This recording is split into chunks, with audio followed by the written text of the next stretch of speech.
Hello, partners! Do you remember the Colombo detective series on TV?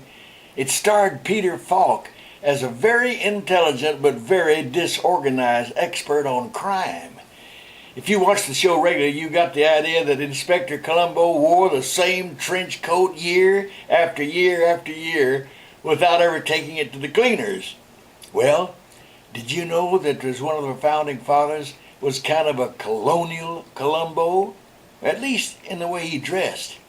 This founding father wore the same rumpled red suit and cheap gray wig all the time. There are very few reports of him ever going outside dressed in any other way. Well, that's one, but also I'd like to throw in another old TV show here, The Odd Couple.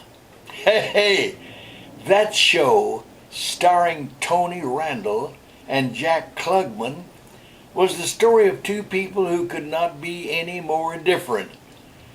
If you remember, Tony Randall played a man who was afraid of germs and lived a spick and span existence.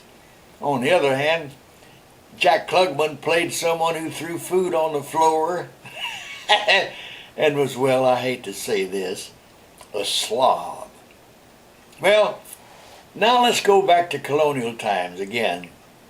This week's honored guest, this is the man in the rumpled red suit and wore the red wig, the guy who looked like Colombo, had a best friend who was one that looked like Tony Randall, character in The Odd Couple.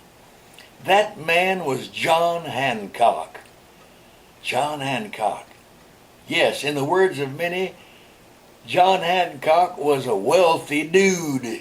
Everything about him was perfect. So, Jimmy, where is this going? I'm glad you asked, as I always am.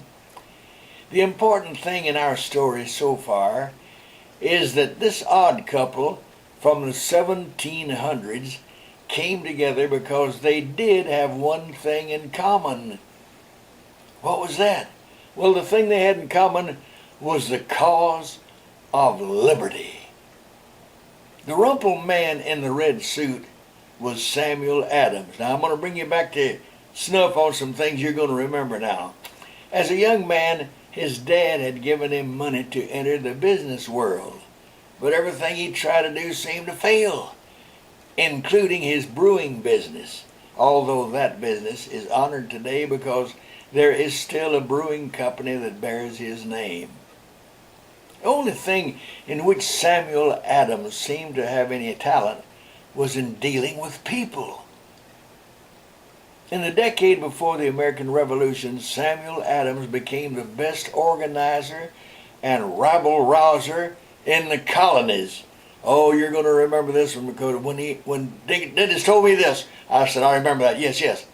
Many of the demonstrations against the British were actually the work of old Samuel Adams, though he usually stood blocks away watching from a distance. My dad used to say he knew some guys that always started trouble, but they would leave and let someone else take the blame. Well, you might remember when British troops fired into a crowd of civilians in Boston, killing several of the people in what we now call the Boston Massacre. It was Samuel Adams who used the killings as a chance to rally the people. Yes, Samuel Adams was the one who convinced a silversmith to make an engraving of the event showing the British troops to be totally at fault. Remember that? I hope so, but anyway, that silversmith was Paul Revere.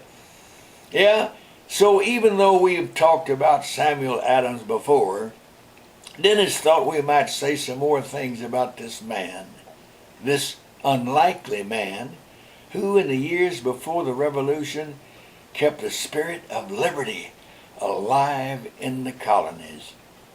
Even though he was disorganized, sloppy, and unkempt. The moral here, partners, is a person, no matter how rich or poor, can make a positive contribution to society. Okay, now you know the drill. Look up there at those three boxes over the right. The one the farthest over has the red X in it, and so you click that one and return to my report page for the rest of this week's comments. Oh, golly, I enjoy doing this. I love you guys so much. Go get 'em, Tigers!